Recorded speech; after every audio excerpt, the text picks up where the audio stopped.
cold as a razor blade. Golden Era Network, and I am joined by a legendary wrestler, both legendary as a tag team wrestler and a singles wrestler, Jacques Rougeau. Thank you so much for joining us here. Hey, Marcus, how are you doing? Man, I couldn't be any better. This has been kind of one of my bucket list interviews. You know, I interviewed Jake Roberts, Ted DiBiase, Hacksaw Jim Duggan, and a bunch of other guys from the Golden Era. But one name I've always had on my list, I'm like, I've got to get in touch with this guy. It's you, Jacques Rougeau. So I really appreciate your time.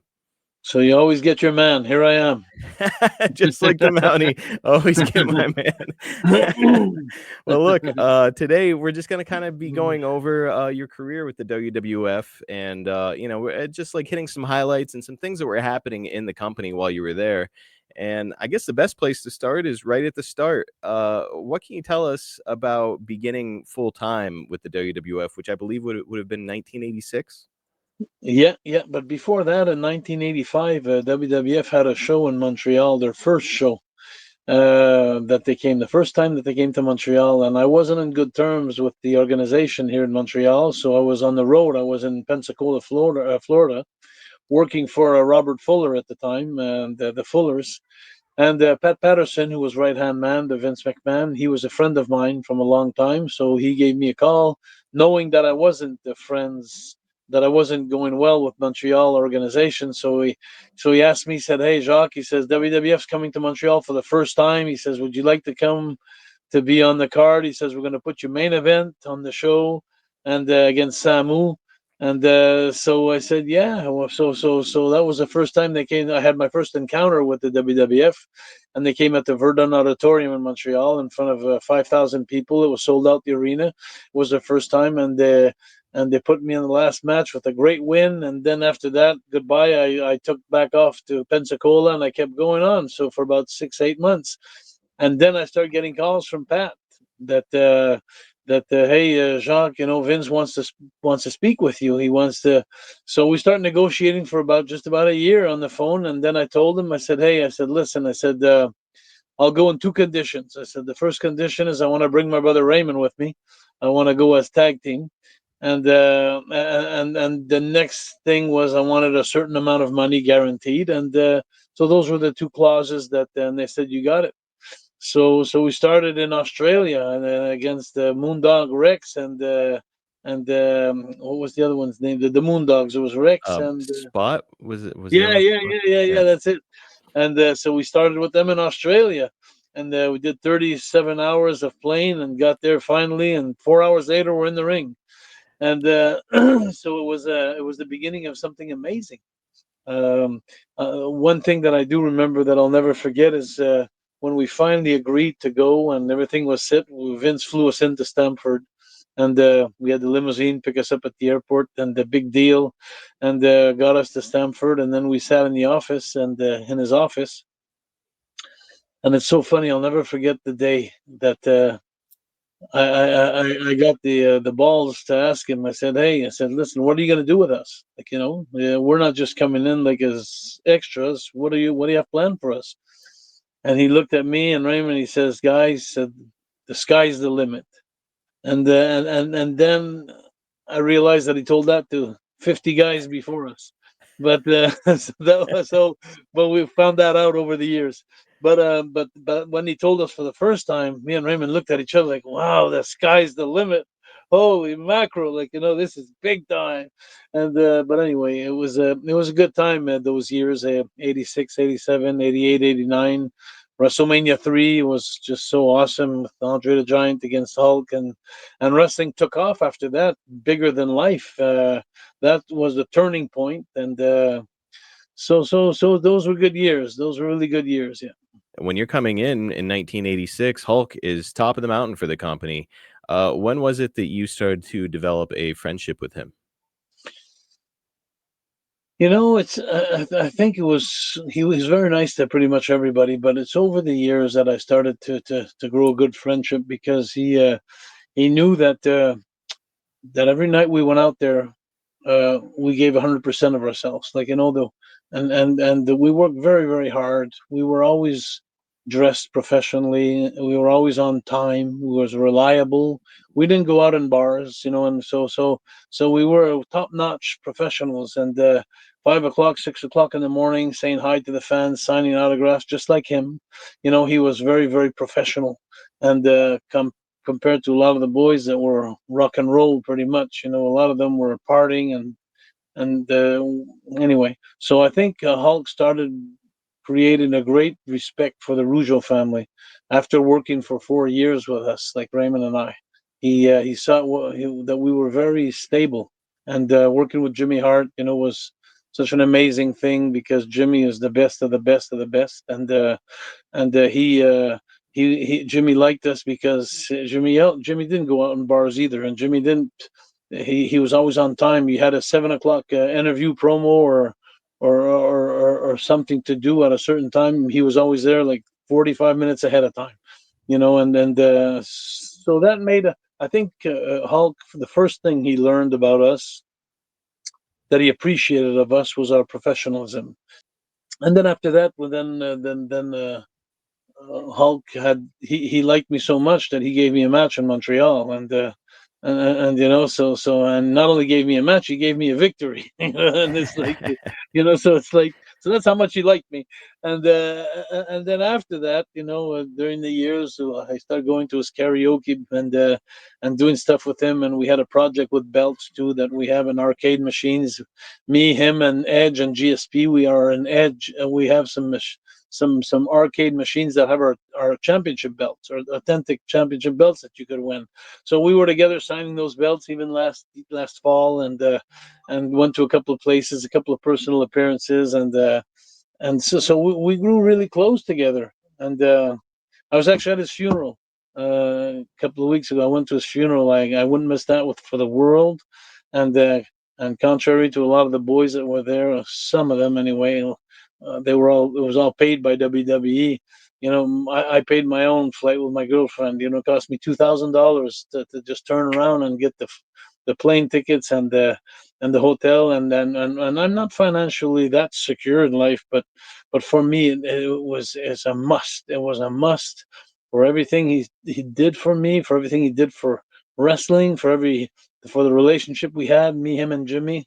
And so it was like I had to go down there, and I told my girlfriend, I know it's $2,000, but I said we gotta go. And so we went, and I was so happy I went, and it was a good closing to go there, to turn the page on this wonderful man.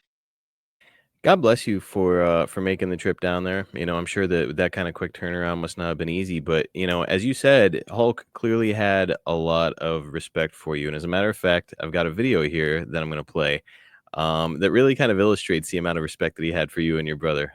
So it's something for our YouTube and podcast listeners to enjoy here. Maniacs, I was watching the WWE the other night, and I was real curious who the first inductee to the 2023 Hall of Fame was. Oh my gosh, it's Rey Mysterio. No one is more deserving. A champion, a great man, a great father, and a great husband. He deserves to be in the Hall of Fame. For years and years and years, he's carried the torch. But then I thought, who could be next? Who could be just as deserving? And then my first thought was one of the greatest tag teams of all times. The Rougeau brothers, Jacques Rougeau brother and his brother Raymond Rougeau. Those two guys need to be in the Hall of Fame. I'm voting for them. Hopefully they'll be the next inductees in the Hall of Fame, man. Man, I just think it might happen. I got a really good feeling about that one, brother. How about that? You can't do much better than that kind of an endorsement, huh? Wow. I don't know what to say about that. I'd seen the video before, but he was alive. And now to see it like that, holy mackerel, it's like, oh, it's just like he's still alive. Like, it hit me so hard because, when he died, my phone turned absolutely red. red fire, and people calling me from all over. Every media that exists in Canada, Quebec, they were calling me because I had wrestled him and he had let me win. So I had this tie with him automatically every time. And every interview and promo I did since the 11th of April, 1997, I always mentioned, and I'm the only Canadian to beat Hulk Hogan. So there was, so every time I had a chance to plug it, I did. And then so as soon as he died, the media all called me. Every one of them. I swear to God, I spent 48 hours nonstop, 48 hours. And my girlfriend was beside me, and she was writing down the hours, the time that the TV station or the radio station and I kept doing them one after the other, one after the other. And then I went to the funerals a couple of weeks ago, and now it's just starting to settle down. And then I see this video. It's like, holy shit. It's like, it's not, I thought it was all sunk in, but it's not yet. It's just I see this video and it's like, I can't believe it. We're supposed to be together again for another signing a belt soon, and so it's wow. But what, like you say, what an endorsement, right? You get an endorsement like that, then you wonder what the hell Triple H is sleeping on. But and anyway, I don't want to brag. I can't. It comes too easily. But but I'll tell you, the Mountie and the Fabulous Rougeau brothers, there's a problem if they're not in the Hall of Fame somewhere, because Absolutely. and I have all the respect in the world for everybody that's in there, almost. But I have all the but even like Typhoon last year and Earthquake, I'm so happy for them. I love Tuggy. He's a good friend of mine, and Earthquake I love to death. But then again, I say we were as caliber as they were. Like, we were and there's a lot of the guys like the Bushwhackers, and I love them to death. And all these guys that are in there, the Hearts and Shawn Michaels and Tito Santana, the guys that I worked with, that I had all these angles that I worked with, but they didn't dance alone in the ring. There was two of us, or there was four of us. Right. So I honestly think that we should be in there. I know I had my how can I say that, my grudge match with with Vince and all the organization. I turned my back to them completely for 30 years. But I also think that you can't judge somebody going in the Hall of Fame for your personal relationship with him. You got to judge it by what he's accomplished and what he's done. And that's my thought, I guess. And how many other guys burn bridges with Vince, seemingly, and they're in the Hall of Fame. Yeah. And I think it was worse than me. I think there Yes. was a couple of guys that were worse than me in the Hall of Fame, but maybe they were more deserving. But Lord knows that we do, in my mind, we do have a place to be in there. And Paul Levesque, the only French you have out of you is your name, Paul Levesque, because we have no relationship, you and me, because I understand, you're Vince's son-in-law, Hmm. and that, so I understand all the heat that I had and all that was, but you should take some time and just and ask the organization to go and get some good footage out of my greatest moments in WWF, and you'll see me win the titles many times, and against the Hearts, great matches, against the Rockers, great matches, against the Hart Foundation, absolutely great matches, against Big Boss Man, the Jailhouse Match, which was iconic. There's I had so many things that we did, me and Bret Hart for the Intercontinental title, and then took it and lost it to Piper. And then I did an angle with Bret where I shocked him with Jimmy Hart throwing water on him, and just I entertained the WWF fans for so many years. I was there for like 11 years, so it's like I think it's time to put the Rougeau name in the Hall of Fame. I couldn't agree more. And as I was going through kind of your time with the WWF and looking at all this, I'm like, oh yeah, that huge moment. Oh yeah, he was part of this and he did this. And I'm looking at all the guys you worked Thank with. It's, you. man, yeah, no, it's there's no doubt about it. And you mentioned the Hart Foundation, and you right away when you guys come to the Fed in '86 on a full time basis, you're working with them. What can you tell us about working with Brett and Jim? I would say instant chemistry. Just having a lot of fun.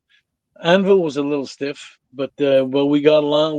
We finally we kind of told him to smoothen up a few things that he was doing there, because he was a little football player there and there. But after that, once we got everything like all settled down, it was like we worked 4 years with him. We worked for 2 years as baby faces and them as heels with Jimmy Hart. And then after that, Jimmy Hart switched to us. We became the fabulous Rougeau brothers with the little American flags, and the Harts turned babyface. And then we worked another 2 years with them. So it was like after 4 years, if you can't have a good match with someone, then you got a problem. And but it was really fun. We got to know each other. We didn't have to look anymore behind us. We knew what was coming. We knew the spots. We knew the guys how they worked, and there was a lot of respect with us in the ring about getting heat and doing comebacks and just making everything work. So yeah, it was. I enjoyed them so much as the Rockers.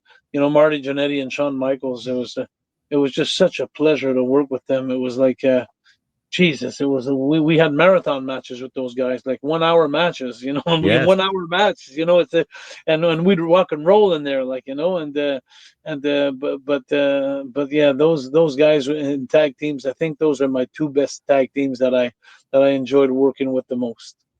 All right, guys, we are going to do a break to talk about a sponsor that I am absolutely obsessed with. I've talked about these guys before. I'm going to be talking about them again because these guys provide boots like none I have ever seen or put on my feet before. Bruntwork boots have eliminated sacrificing comfort for durability. They are changing the game. It used to be if they felt good, they didn't last. And if they lasted, they would wreck your feet. Well, Brunt got tired of that BS, so they built tough boots that feel great from day one. There is no break-in period, no more sore feet whenever you take off your boots. I know that whenever I would get a new pair of boots, I couldn't wait to take them off my feet, and then the minute you did, it felt like you were taking clamps off your feet.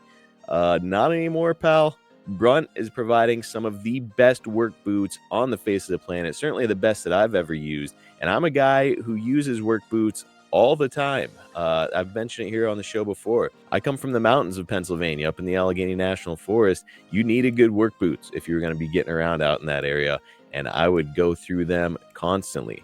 Well, let me say, my Brunt work boots not only are very, very comfortable right out of the box, none of that break-in period that we talked about, but also they last. I've had my Brunt work boots for quite a while now. They look great. They feel great. They are made with quality materials, and it shows. Their founder, Eric Gerard, grew up blue-collar and started Brunt workwear after his friends in the trades kept telling him how these big brands had stopped listening and hadn't changed in like 100 years.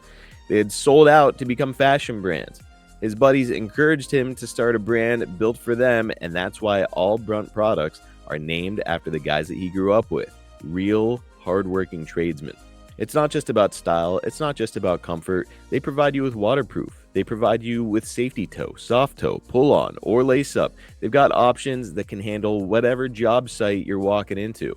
And by the way, Brunt does something that not a lot of companies are doing anymore. They stand behind what they make. You can wear them to work, and if they're not right for you, send them back. I mean, I'm trying to think of a company that does that off the top of my head, and I can't think of them. That is a company that believes in their product, and for good reason. I personally got the Marin boots, and they were unbelievably comfortable right out of the box. I've got really wide feet. I was just born that way. Crazy, ridiculously wide feet. Not even a good swimmer, so I didn't even get any of the benefits out of having these wide feet. The only thing I got was making it really, really difficult to find shoes that fit me without pinching me or making me uncomfortable.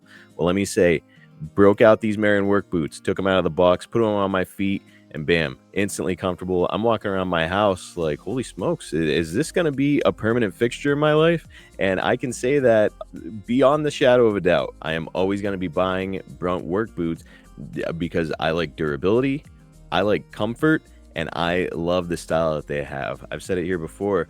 I'm wearing these, to get stuff done, but I'm also wearing them just because they look cool. I actually just went back to my hometown up in the Allegheny Mountains not too long ago. I brought my Brunt work boots with me. I wore them the whole time I was up there and got a ton of compliments. I mean, Brunt has covered every single base. They look cool. They feel great. You just can't beat them. Plus, by the way, Brunt isn't just about work boots. They also offer a full range of high-performance gear built for tough jobs. We're talking about heavy-duty work pants and weather-resistant jackets. Dude, Brunt designs durable, reliable workwear to keep you protected and productive in any condition. Just like you, Brunt was tired of the workwear brands out there cutting corners. You deserve better. You work too hard to be stuck in uncomfortable boots that don't hold up. So Brunt did you a solid, dude. They built something better. Boots that are insanely comfortable and built for any job site. For a limited time, our listeners get $10 off at Brunt when you use code SNAKE at checkout.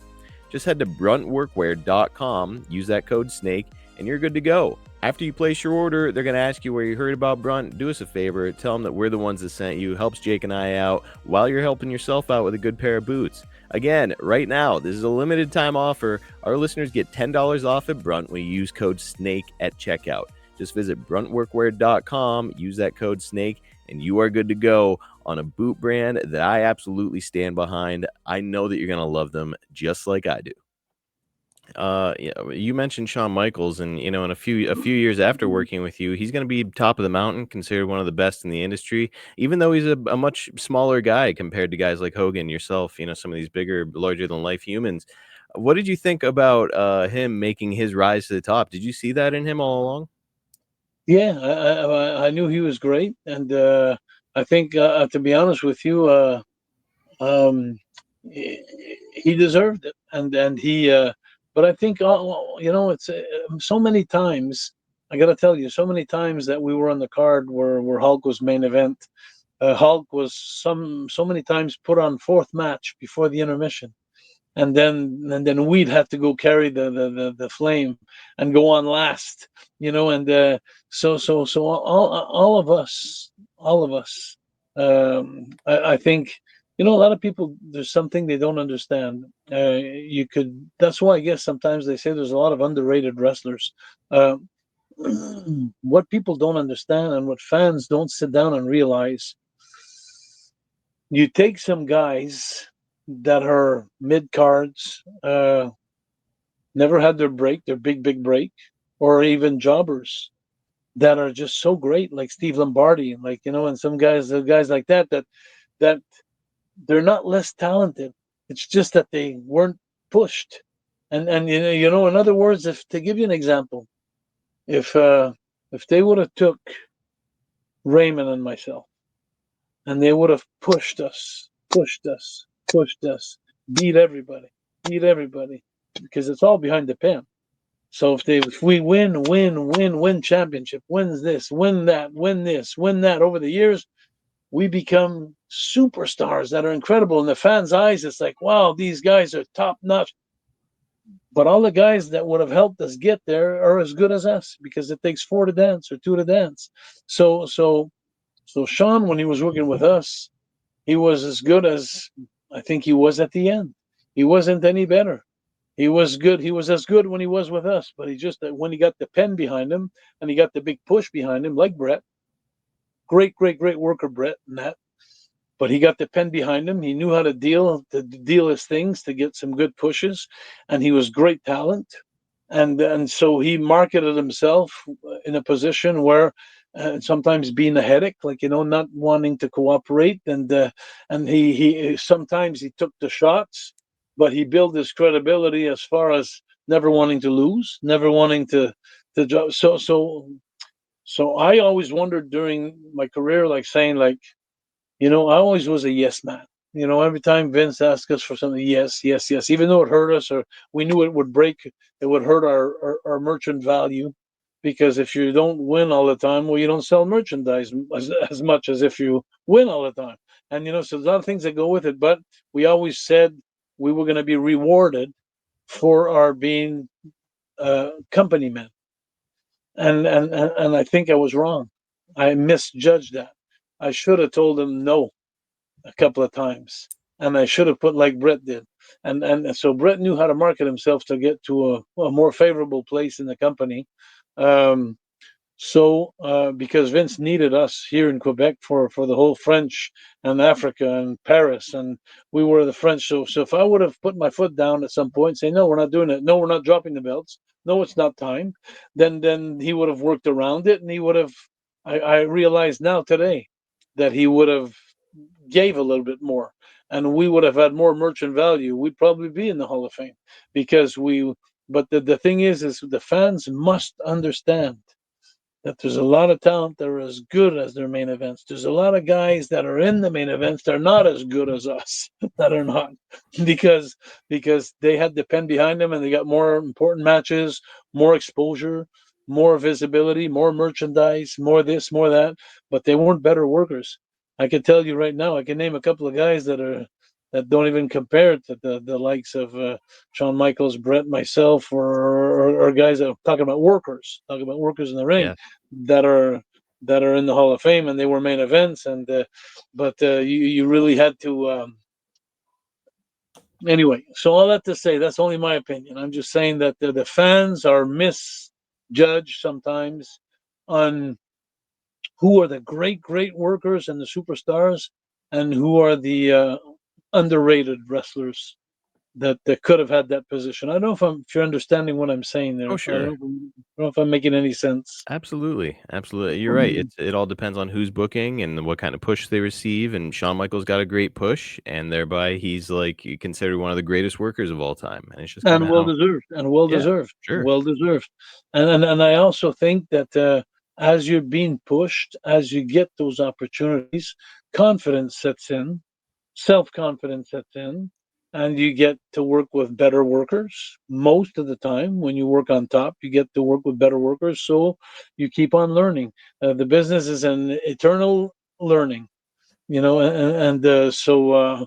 But anyway, I'll have to say that, yeah, my two favorite teams definitely the Rockers and the Hart Foundation.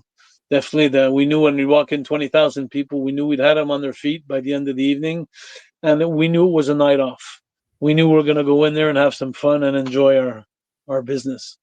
You mentioned it before. Your first WrestleMania moment is pretty amazing. You're at WrestleMania 3 in front of like 93,000 fans. What can you tell us about working in front of a huge crowd like that? My throat was dry. I had a hard time putting my laces through my boots. It was very nerve wracking, and Lord knows I'd been in the business for 8 years, so it's not like it was new. But 93,000 people, that was new, and and there was such a hype to it too. So it was very exciting at the same time, very nerve wracking. Because you're seen on pay-per-view, you're seen around the world, you're seen, but you do pay-per-views like that in your life, and you you have a crowd of 15, 20,000 people, and I was used to that. I was used to that, and but when you get in front of 94,000 people, it just makes you realize that the whole world is watching, and there's more people watching right there live. So it makes it more nerve wracking. But working with Valentine Beefcake, that was easy. Um, I always like working with Greg. Greg was the kind of guy that he was a little snug. He wasn't stiff, but a little snug, and it looked good. When you work with him, it looked good. But I was like that too. We had some chopping nights, me and him there, where we'd always bleed on the chest a little bit. But it wasn't hit with the bones. It would hit with the flat part, where it would just pop and make a little tear in the skin, but nothing with the adrenaline and everything. And then there was so Greg was the kind of guy I really liked to work with. A little bit, he reminded me a lot of Ronnie Garvin.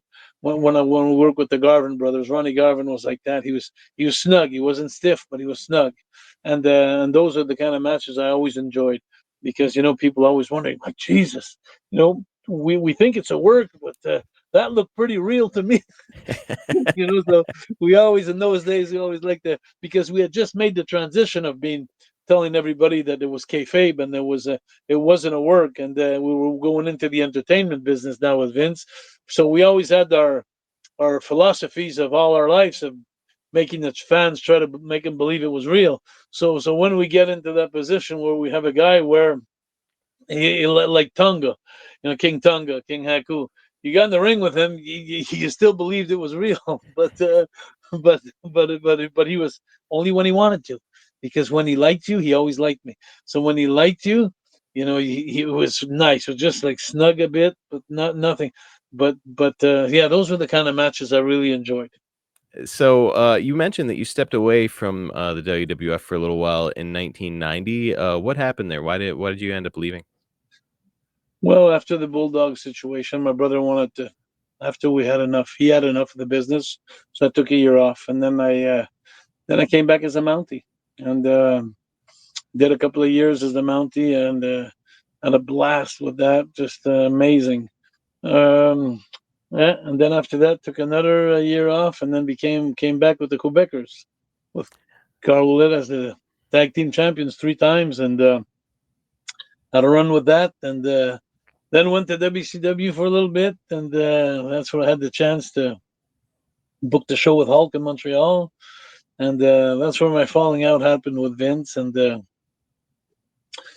after it was never the same between us after that. We went to WCW for a short time, and then went back to WWF for a shorter time. And it was like once it's downhill, it's downhill. So it's Mhm. like, but then after that, started my own company here in Quebec, and for 20 years I run my own company and did very very well with it. My 3 sons started wrestling, and so it was a fourth generation of the Rougeau family, and did very very well. I mean, you'd be surprised to see how I was selling out every arena I was doing.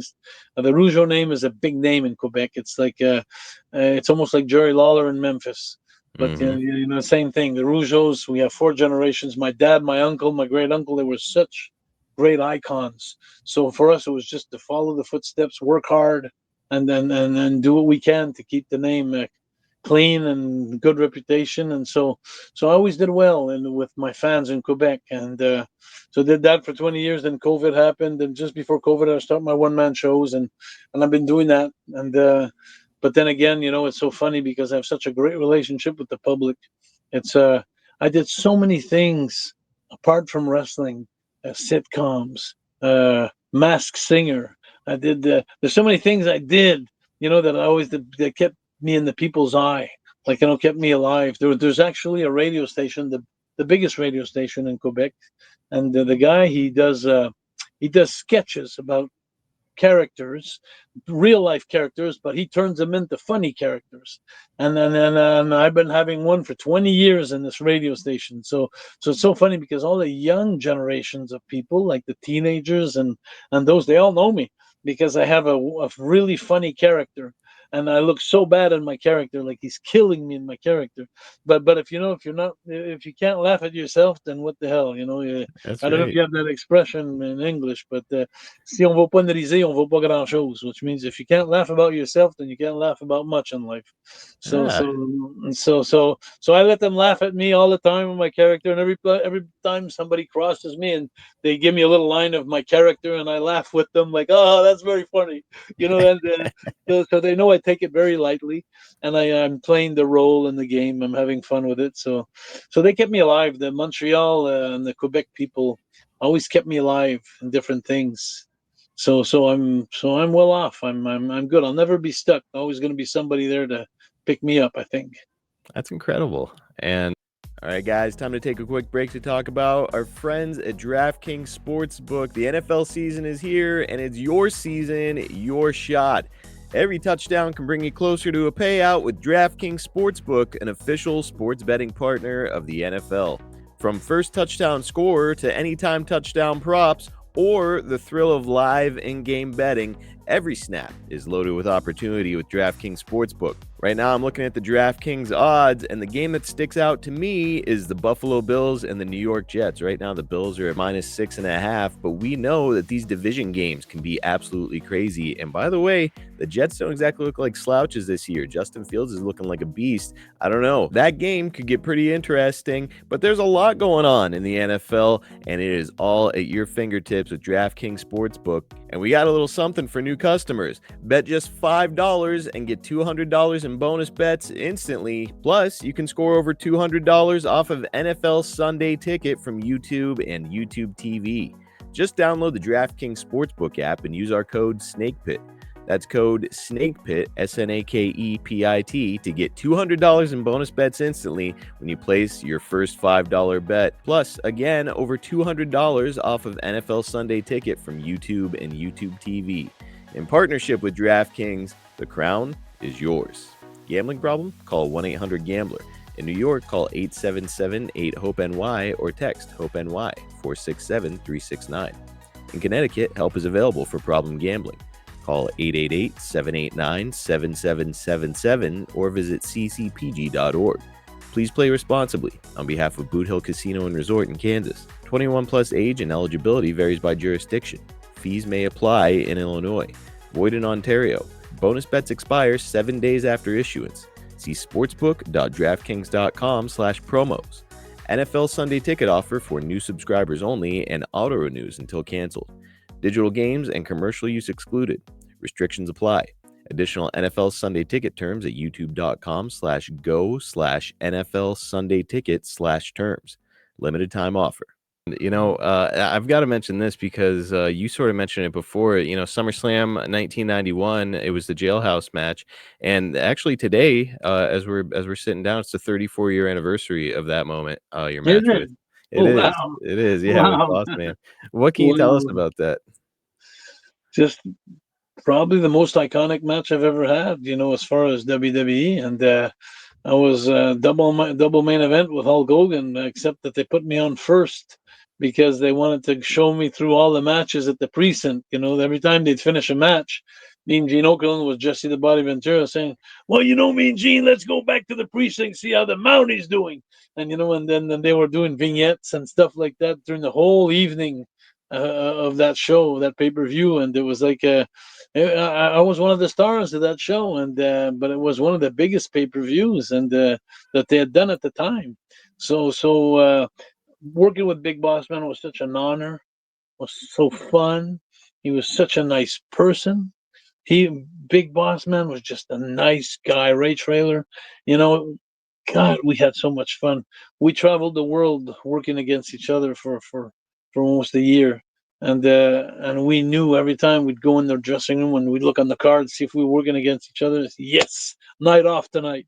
And he was one of those guys that why I loved him so much, because he's such a big guy, powerful guy, and but he would always take your body and manhandle you the same way he wanted to be manhandled, and he always did it with care and respect. And every time, he was the type of guy that if you'd give your body to him, but if he'd pick you up and somehow, if he had you in a position where he lost his balance or something, well, he would make sure that you would fall flat and he would take a crooked fall and hurt himself.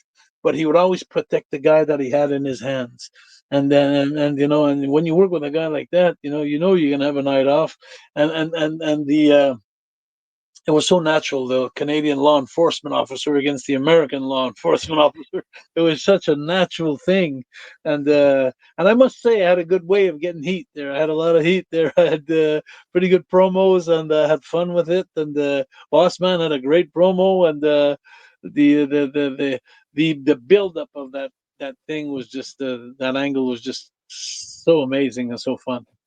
It was fantastic. Watching back some of the clips from it in preparation for this was a blast, and it's something that a lot of fans still talk about today. And another thing that fans still talk about when it comes to you is your run, a 2-day run as the Intercontinental Champion. You beat Bret Hart in January '92, and then at the Royal Rumble, you dropped the belt to Roddy Piper. Was it always the plan for you to drop the belt to Piper so quickly?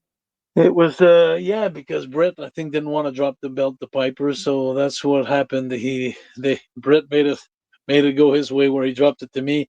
And it's so funny because Brett, even when he dropped it to me, he had to announce that he had 104 fever that night.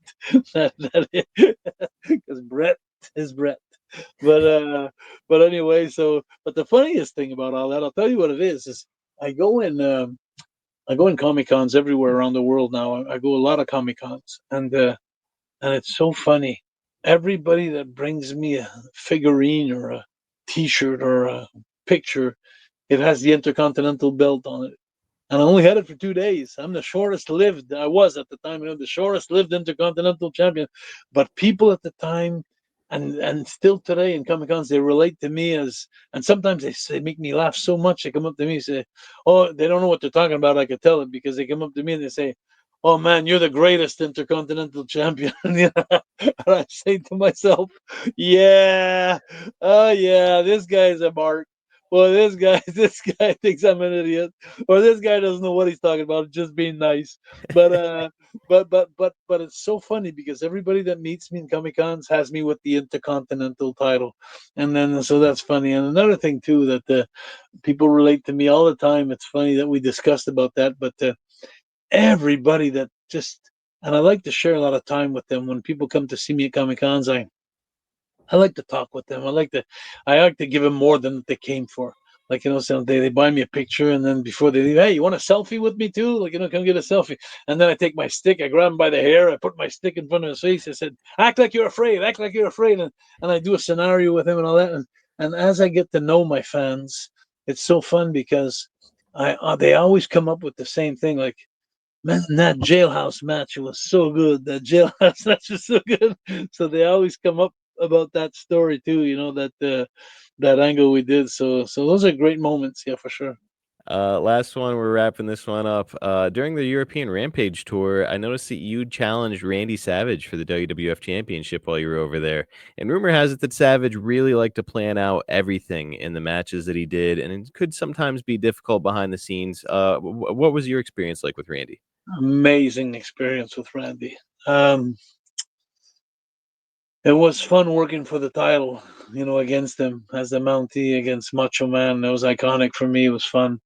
But Randy had a kind of a syndrome of worried about not looking good enough, and I remember him sitting one time with Hulk, and I was so curious how that conversation was going to go, and I remember him him telling Hulk well,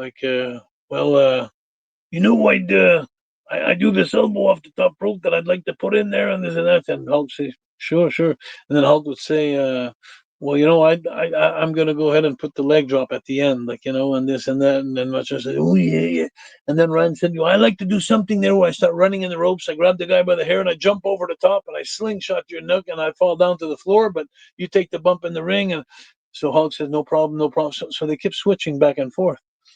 And finally, when I sat down with Randy, I used reverse psychology. I sat down with Randy and I said, so Randy says, well, in this match, I said, whoa, whoa, whoa, whoa, wait a minute, Randy. I said, before you start, I want to make sure that when you beat me with that big elbow off the top. I said, I want you to beat me with that. I said, that's just so amazing. I love it so much. And then he says, well, that was the plan. I said, yeah. And I said, wait a minute. I said, that spot you do when you start running in the ropes and you jump over and you grab the guy by the hair and you slingshot. I said, I could sell the shit out of that. Let me wiggle and let me choke and let me do it. And I start getting all the things that he liked to do. And after about 2 minutes of me calling everything he wanted to do, he looked at me and he says, what are you going to do? I said, whatever. I said, I could do this. I said, okay, let's do that. And I said, I could do this. You understand where I'm going? You got more out of the match as a result of it. Yeah. So I made sure that he felt very, very comfortable with the match, and then he became generous with me, and so we had a great time. We went out there and had a great time. Very, very smart move, man. I think a lot of guys would, hear him calling everything out and be like, boy, what an asshole. He's really making sure he gets all of his shit in.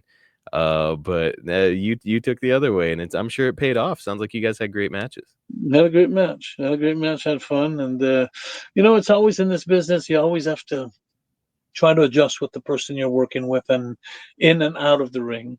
There's a lot of adjustments to be made, and but I was lucky. I had my big brother too with me, Raymond. Raymond, very smart guy. So smart, Raymond. Like in business, Raymond's the mayor of his town right now. Like, Is he? he's like, yeah. He's always been the brains between us. I've always been the excited one, but he's the brains, the businessman. So when you're surrounded with a guy like that, you if you get out of line, he'll put you back in line there, and if he'll be the balance of what, like and even in work, I'd go into the ring and I was very extravagant. I'd do the drop kicks off the top and the this and that. Raymond was a basic wrestler. He was down to the ground. So, but combined together, we'd put our forces together. Like when we did that move where he'd pick him up in the middle of the ring, the guy, and I'd jump off the top rope. So I was the flying guy, but Raymond was a good basic guy, and Raymond was very believable. Like he was a great worker. So we complemented each other very much, and in and out of the ring. And out of the ring, he was much smarter than me. So he would help me a lot through sometimes where about being more humble or being this or being more quiet, just be more low key there, Jacques. Jesus, you're gonna get some heat.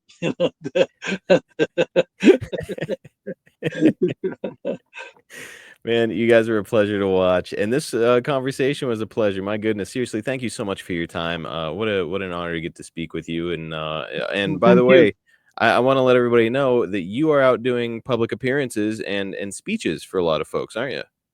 Yeah. I kind of like to do a lot of conferences, and I also it's so funny. I've been doing some conferences in schools for like almost 30 years now against bullying, and you're talking about 600-700 people in the same room with me, and just having fun and just helping them to deal with bullying, to give them tools how to confront bullying without using violence. And that's my whole idea of it, and I give them great tricks, and I bring them, I make them feel a lot of empathy, so they feel, and then I tell them my story and how painful it was, and how it changed my life to stand up, because the day that I stood up, I became Intercontinental Champion. I became 4 times Tag Team Champions. I beat Hulk Hogan. So many things happened because I stood up for myself. But you just can't do it the same way I did it, because I used the extreme way. That was my dad's fault. This is what my dad told me how to do it that way. But so I took that, my experience of life and the pain that I lived, and being scared and everything, and almost wanting to quit the business, and take it in a positive way, in a way that schools would accept it, where I'm proud today, because I have sometimes, it's funny, because I go sell my tickets in companies now. I do my stand-ups, and I go companies door to door. I go in door to door into industrial parks, and then I come in sometimes, and I have this lady in front of me who's about 30 years old or something, and she's working as a secretary, and I come in. I said, "Excuse me," I said, "Is the boss here today?" And then she looks at me, "Jacques Rougeau." And I say, "Yes, how you doing?" She says, "You gave a conference to me at my school when I was 12 years old about bullying." And they still remember, That's so amazing. that's amazing. And I get a lot of that. I'm not lying to you. I get at least I could tell you at least 3-4 times a year. I get people that tell me that, but it's out of nowhere, it's like I didn't expect it, but it's nice. It's like, at least I left something good behind me, yeah, yeah. You can't ask for more than leaving behind a legacy like that. That's amazing. And yeah, folks, make sure that you book him for your event if you're in that area. You're in Montreal, Quebec, I'm in right? Montreal. I'm about an hour north of Montreal, but I fly out of Montreal. But guarantee you'll have fun if you bring me to your events, because I dress up as the Mountie. Got my Mountie suit, my big boots, and my glasses, my shock stick, and I come in and I take pictures with the fans, and I really bring them back in time. It's like, and with the hat, they don't see I have no more hair. So it's like this, so they still see my face, and I look identical. I don't have my little beard that I kept tonight there, but I usually shave it off. But so I am the exact image, with a few more lines behind my eyes, but I look identical with my suit on. So people, when I'm at Comic Cons, so funny, they're in line with their different wrestlers that most of the time are in sweatsuits or sweatpants, or and then Hmm. they see me about a half a mile away dressed up with my Mountie suit. They're going like, "Hey, look, the Mountie's over there." They recognize me from a mile away, and That's good marketing. yeah, it is. It's Jimmy Hart that told me to do that. So I owe that to Jimmy. Yeah. Are you still wrestling? I was did a couple of spots here and there, like in different shows when I'm invited now. But I'm once in a while I get in there and get a little pile driver in there, or a flying elbow, but I got a big announcement to make coming soon. Okay. So in press conference in a couple of weeks from now. So All so I'm right. gonna have a little bit of fun there in a battle royal or something. But or a Royal Rumble. We haven't decided which one is going to be, but that's when it's going to be so fun. Well, just read between the lines where all this is going to happen. But so let me keep this a secret for now. But but yeah, I'm gonna get in great shape. I'm in pretty good shape now. You know, I noticed you're big. Yeah. yeah. I'm in pretty good shape. I still got about 15 pounds to lose to be in 20 pounds max top shape. But I work out 5 days a week, and so yeah, I still have the taste of having fun, and I think I'm gonna go and dip my how can I say that there Dip dip your my toe. shoe. Yeah, dip my toe a little bit back into the business. I have so much fun. I last 3 years I did a wrestling academy, a contest through Canada, which were the best wrestlers from Canada came to Montreal. I organized that with my girlfriend. We had a blast. There was 4 winners of $10,000 each, 2 men, 2 women, and there was judges by the ring, and they were judging it like a talent show, and it was amazing. Had so much fun there. So I was, and I do stand up comedy shows also. I've been doing them for 7 years. So I go and I do a stand up comedy about my career, and then my girlfriend puts the pictures up, the videos up, and at the end of the at one part near the end, I go get a big crash mat, put it on the scene, and I go get people out of the stands and I power bomb them, suplex them, and have with a lot of funny lines in there, and get a little cute little girl at the end and power bomb her up there, and but first set her up with the pile driver and have her head between my legs while I'm still talking to the people, and she's very uncomfortable, and I'm just having a lot of fun with this. So I've been doing these shows. I'm booking them. I'm actually selling some tickets for some shows now. So I'm enjoying. I've always kept wrestling close to me because it's always the only thing I've done in my life. So And you mentioned cons. Before I let you go, I've got to bring this up. Where are you going next? Where can fans come out to see you? they can't come to my one man shows because they're in the province of Quebec. But I'm going to New York to one on the 15th of November. I'm going with my brother Raymond to Long Island and Nassau Coliseum. Um, I'm going also to Toronto for a Q&A on the 28th of October. And I'm working on being at WrestleCon Vegas. I'm working on that now with Mike Clark from Toronto. Apart from that, I've already done a lot, so they're all done for this year. But if you go on my website, the best way to get to me, to be honest with you, you go on my website, JacquesRougeau.com. But the best way to follow me is on Facebook. I'm not a what's the other things there? The other social. Twitter and Instagram. Yeah, I'm not that. I'm Facebook. So if you go and it's a public Facebook I got. So if you go on my Facebook, daily I'm on there, like I'm putting pictures of photos of what I'm doing, and so you could follow me and have a good time. You'll see if you just go on my Facebook now when you're at home, now when this show finishes, and you'll see go on my Facebook, Jacques Rougeau. You'll see a picture of me and my girlfriend, and go see, and you'll see the funeral, Hulk's funeral. You'll see all kinds of stuff that I put on. I keep putting on daily things that I do, and so that's the most, probably, if you want to stay in touch with me. And I put all the news of my shows coming up, the big scoop I'm going to have in about 10 days from now, which is going to be huge for Canada, but it's going to be huge. Yeah. So and for me it's going to be awesome, just getting back and have some fun a bit. But anyway, so thanks for the show, Marcus. You were a wonderful host, and thanks to the fans. I always want to let you know that my great career I had was all thanks to you. And as much as I entertained the most I could, I definitely couldn't have done it without you. Without you hating me as much as you did, and without you cheering for my opponents, that was all good. Because the more you were screaming, the more I